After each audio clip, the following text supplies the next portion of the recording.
Olá, muito boa tarde. O acontecimento da ressurreição foi o ponto de partida para a constituição de comunidades crentes que desde cedo passaram pela necessidade de organização e de definição de funções dos seus membros. É sobre esses acontecimentos dos primeiros anos do cristianismo que falam as leituras da Bíblia que são lidas nas missas deste domingo e que agora serão analisadas pelo padre João Lourenço, diretor da Faculdade de Teologia da Universidade Católica Portuguesa, pelo Dr. Juan Ambrósio, professor de Teologia na mesma faculdade. Muito boa tarde e obrigado por estarem neste programa. Que temática os três textos das leituras deste domingo podem sugerir? Avançam, de facto, alguns problemas que as primeiras comunidades crentes tiveram de enfrentar, nomeadamente na sua organização? Então, boa tarde aos nossos telespectadores também. Sim, eu acho que este quinto domingo do tempo pascal é um dos domingos ou é um dos momentos onde nos apercebemos melhor, através das leituras que refletimos nas Eucaristias deste domingo, onde nos apercebemos melhor que, de facto, a comunidade também é uma realidade que se constrói, que não está construída, que é preciso construí-la a partir do acontecimento central, que, de facto, é a fé na ressurreição de Cristo e o testemunho dessa fé. Portanto, há dois elementos fundamentais. A comunidade constrói-se a partir de um fundamento, aliás, São Pedro vai referir-se a ele, de uma pedra, mas essa pedra é Cristo, ele próprio o dirá, e essa construção tem uma finalidade, não é um objetivo apenas para a própria comunidade, é para fora, é para o testemunho, e por isso faz também uma proposta. Portanto, nesse sentido, eu acho que temos aqui três textos muito bem organizados, muito bem estruturados, muito bem pensados na sua complementaridade. Aliás, é interessante verificar que durante este tempo pascal, isto serve exatamente como ponto de partida. Durante este tempo pascal nós temos 3 domingos onde se olha para o acontecimento central, a reflexão. Todos os textos nos apontam para a ressurreição de Jesus. E outros domingos, já mais próximos de Pentecostes, como são este, por exemplo, este quinto, onde nos começa a apontar para a missão. Portanto, há um primeiro momento que se reflete o acontecimento, se fundamenta o acontecimento, se centraliza o acontecimento e agora daí deduzem-se consequências. E essa consequência é exatamente construir uma comunidade sólida para que esta comunidade possa ser, de facto, esse testemunho. Possa propor um caminho como Jesus é para esta comunidade também este caminho. Esta ideia a mim parece-me, de facto, central e ela percorre os textos. Tudo isto decorre do seguimento de Jesus. Esse é o grande acontecimento. O acontecimento é o ressuscitado e o encontro com o ressuscitado. Ele que proporciona esse encontro, ele que interpela esse encontro, ele que propõe esse encontro. E esse é que é o acontecimento. E tudo gira à volta deste acontecimento. E é por isso mesmo que se constitui a comunidade. E isto é muito interessante perceber isto porque mostra-nos que a primazia não está na comunidade, está no acontecimento. E que ela está em função dessa experiência de encontro e de seguimento. E mesmo as formas que ela vai encontrar para se organizar devem decorrer deste seguimento, desta experiência de encontro. Ela vai se estruturar e vai se organizar de modo a facilitar, a proporcionar, a fazer com que esta experiência de encontro possa acontecer.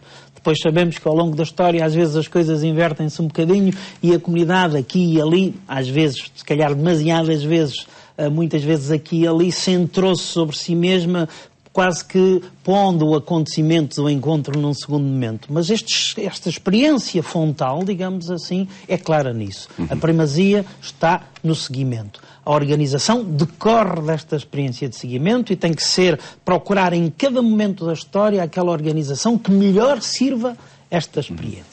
E vejamos de que forma é que a primeira comunidade, que é apresentada no livro dos Atos dos Apóstolos, desenvolveu precisamente esta postura, nomeadamente através do surgimento desse serviço, da diaconia. Foi em conjunto, como diz o texto do livro dos Atos dos Apóstolos, a primeira leitura no capítulo 6, foi em conjunto, quando os 12 convocaram a Assembleia, que tomaram essa decisão? Este texto dos Atos dos Apóstolos, que refletimos hoje como primeira leitura neste domingo, tem no seu contexto um problema muito importante, quer para a comunidade cristã, quer até para o judaísmo do tempo de Jesus. Nós muitas vezes falamos do Antigo Testamento. Esquecemos-nos que há um Antigo Testamento plural. Há um Antigo Testamento que é vivido de diferentes formas, em diversas culturas, e nunca monolítico, isto é, nunca de uma forma exclusiva. O que se reflete no Novo Testamento deste texto é aquilo que já se refletia no próprio Antigo Testamento. Nós, no geral, distinguimos isto em duas grandes vertentes. O judaísmo palestinense, de que os apóstolos, no seu conjunto, são filhos, isto é, eles nascem num judaísmo palestinense, ou seja, numa forma de viver a fé veterotestamentária na Palestina, num contexto muito próprio, algo fechado às culturas do tempo, pouco aberto e pouco situado no mundo de então, e falámos também num judaísmo helenista, ou seja, de judeus que vivem na diáspora, que vivem em diferentes países e em diferentes cidades, no geral dedicados a tarefas maioritariamente comerciais ou administrativas, que o Império lhes confiava porque eram fiéis guardiães desculpem o pleonasmo, da fidelidade ao Império, até porque daí tiravam grandes benefícios, e por exemplo, são essas comunidades que servem, de alguma forma, a Paulo para lançar a primeira semente. Nós temos agora aqui, em Jerusalém, onde acorriam judeus de toda a parte, exatamente a expressão de que aderentes a Cristo também há aqueles que vêm do judaísmo da Palestina, naturais, e aqueles que vêm da diáspora. O que é que marca aqui os da diáspora? Uma maior atenção às dimensões sociais da fé. Portanto, é interessante porque é efetivamente assim. Podemos dizer que o helenismo tinha muito em consideração o homem, a centralidade também do outro. Isso repercute-se, entra aqui na problemática da fé. E daí nasce esta nova instituição, a chamada diaconia, ou então a constituição de diáconos, fundamentalmente para complementar a atividade daquilo que era a comunidade dos 12. Não devemos ver isto, como muitas vezes sucede, como na tradição às vezes se acentua, e ainda hoje em muitas comunidades, uma divisão de classes. Não é uma divisão de classes, nem é uma divisão apenas de serviços. É uma atenção, é uma presença, é uma forma nobre e digna de servir os objetivos da própria comunidade. Portanto, acho que é muito importante e determinante, e hoje isto torna-se cada vez mais urgente também, que se valorize na sua diversa dimensão este serviço da diaconia. A diaconia não é uma complementaridade ao presbiterado, nem o presbiterado é uma supremacia face aos serviços diáconos. Distintos. São Exatamente. Identidades diferentes, distintas, na complementaridade e no serviço da mesma fé. Exatamente. E nesse sentido acho que é muito importante. Aliás, e o testemunho vem aqui. A questão é mesmo falar, a questão que está aqui por trás é a questão do serviço, seja esse o serviço à palavra ou o serviço às mesas. O que é que são essas mesas? É de facto este acolhimento e este acompanhamento daqueles que são os mais necessitados. Mas o texto é interessantíssimo do meu ponto de vista, porque revela-nos uma coisa que deixa muita gente surpresa, e que não nos devia de todo deixar surpresos, é que pessoas vindas de diversos contextos históricos, de diversas situações experienciais, têm, obviamente, da tal experiência de encontro e de seguimento de Jesus Cristo, também sensibilidades e visões diferentes. Portanto, o que nós temos desde o início do cristianismo é uma pluralidade e não uma comunidade monolítica. E isso é bem claro depois quando vemos até aquela tensão que mais tarde vai existir entre Pedro e Paulo, não é? Ou entre uma linha mais de Pedro e uma linha mais de Paulo. Portanto, o que temos é esta pluralidade. Isso não nos devia de todo surpreender. O interessante é que qual é a opção que a comunidade toma para gerir estas tensões normais de uma comunidade? E é aqui, neste concreto da vida, que vão surgir os 3 pilares, digamos assim, que vão constituir a identidade e a missão da Igreja. A celebração, o anúncio, a diaconia. E eles aparecem claramente neste texto, não é? E a diaconia é este serviço que é o o que está por trás de tudo, não é? E é muito interessante ver como toda a comunidade é depois, de facto, envolta nestes processos, como o processo face aos problemas é a comunidade toda que é envolta para dar resposta a estes processos. Não são uns que decidem por todos, são todos que se reúnem, depois cada um tem o seu papel, a sua responsabilidade, o seu ministério, mas é a comunidade toda que é chamada neste processo de discernimento de quais os melhores caminhos para poder, de facto, proporcionar a tal experiência de encontro. Uma narração de como foi há 2000 anos que deverá servir de exemplo para os tempos atuais. Exatamente, porque é isso que os textos nos... A experiência fontal, digamos assim, a experiência que está na base, esta experiência de encontro, que depois gera esta pluralidade, devia ser aquilo que marca o que é a identidade e a missão das comunidades cristãs ao longo de toda a história. Aliás, os próximos textos, a segunda leitura e o Evangelho, vão dizer isso de uma maneira clara e inequívoca. Vamos então a esse segundo texto desde já, a carta de São Pedro no capítulo 2. Que construção, que templo espiritual está aqui em causa e é apresentado pelo apóstolo? Ao longo destes domingos da Páscoa, neste ano A, a liturgia oferece-nos a leitura, as leituras são tomadas da primeira carta de São Pedro, que é uma carta muito rica, é uma carta um pouco singular, é uma carta que também tem já respostas de natureza cultural abertas a um mundo plural, mas acima de tudo é uma carta que vai buscar muitos temas ao Antigo Testamento para agora os centrar e fazer a leitura da vida de Jesus a partir deles. Hoje, concretamente, neste domingo, o tema é exatamente a nova construção. Já falávamos de construção na primeira leitura, porque de construção da comunidade se trata.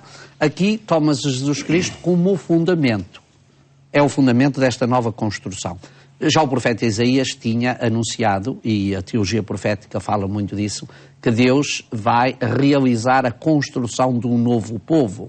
Os regressados do exílio consideravam-se o novo povo resgatado.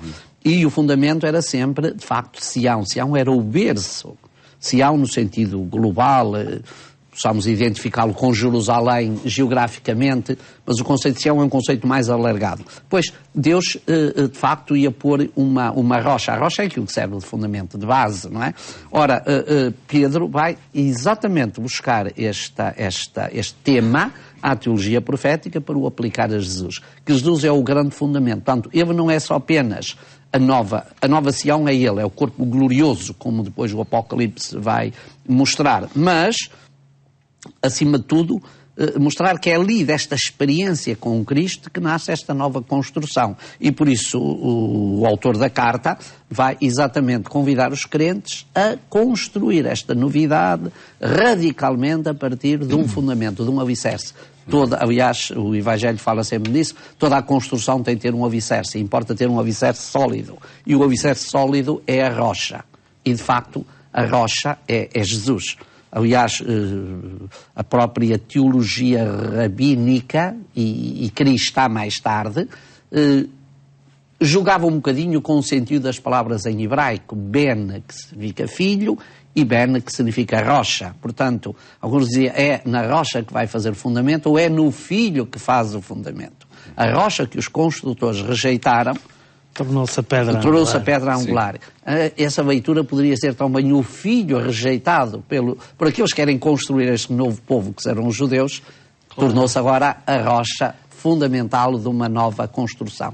E, portanto, esta teologia está aqui presente e acho que se torna muito rica porque, de facto, quando nós queremos sabemos como são as preocupações de uma construção, pois também nesta construção deste novo povo de Deus, a centralidade é Cristo e centrar-nos nele é fundamental. É bom tirar todas as consequências disto, porque quando nós ouvimos falar neste texto que é sebejamente conhecida a rocha, que os construtores rejeitaram a nossa pedra angular, o que vem à nossa imagética, da nossa formação catequética é, cá está, houve um anúncio para o povo de Israel não aceitou esta pedra, rejeitou, e, portanto, mas não, é que Jesus Cristo não é só a pedra angular em relação ao povo de Israel, é a pedra angular do cristianismo. Claro. Portanto, é sobre ele que se edifica o cristianismo, é sobre ele que se edificam as comunidades crentes. Portanto, este Jesus Cristo, a experiência de encontro com ele é também a pedra angular da comunidade eclesial, ou seja, da Igreja. E temos que ver se ao longo da nossa história, da história das nossas comunidades, da história da Igreja enquanto tal, aqui e acolá outra vez, não é?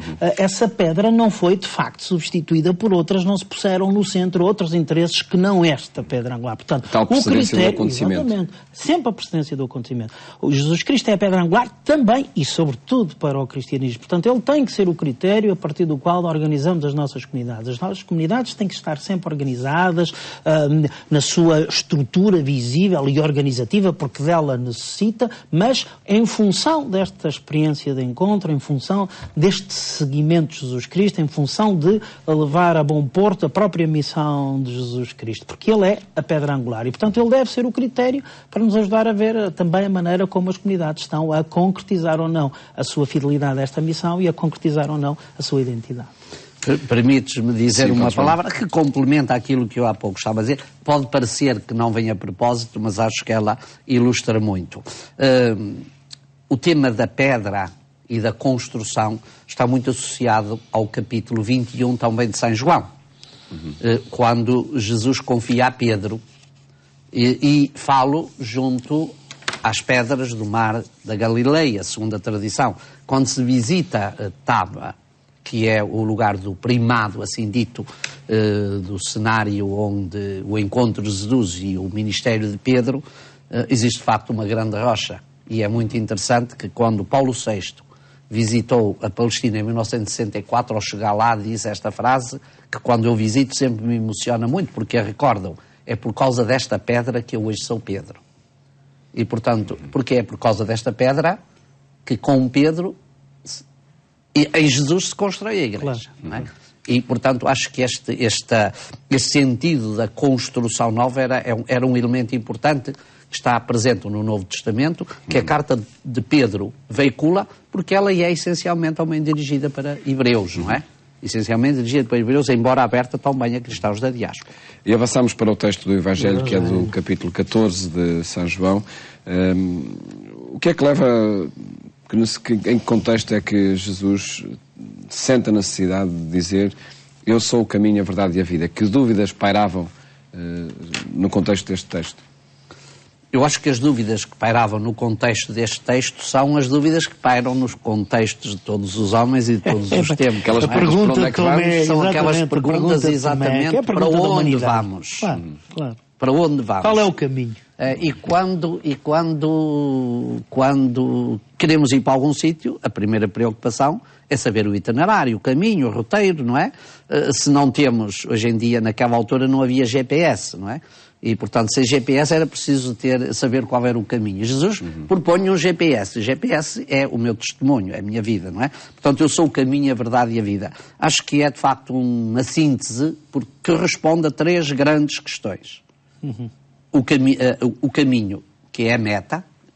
A verdade, que é, no fundo, a resposta ao anseio que todos os homens têm. A vida, que é aquilo que nós, no fundo, queremos viver e queremos viver em plenitude. E, portanto, nesta frase estão sintetizadas as respostas a estes três anseios dados a partir da pessoa de Jesus e na pessoa de Jesus. E, a juntar a isto, acho que vem, de facto, a frase do Tomé, do Filipe, desculpem, Senhor, mostra-nos o Pai, que é o anseio também de todos os crentes. Descobrir o rosto de Deus, perceber o rosto de Deus. A Sagrada Escritura diz que não se pode ver, mas sempre o homem o anseia, claro. Não é? Os próprios personagens, os agentes da revelação sempre procuraram encontrar o rosto de Deus para o testemunhar, não é?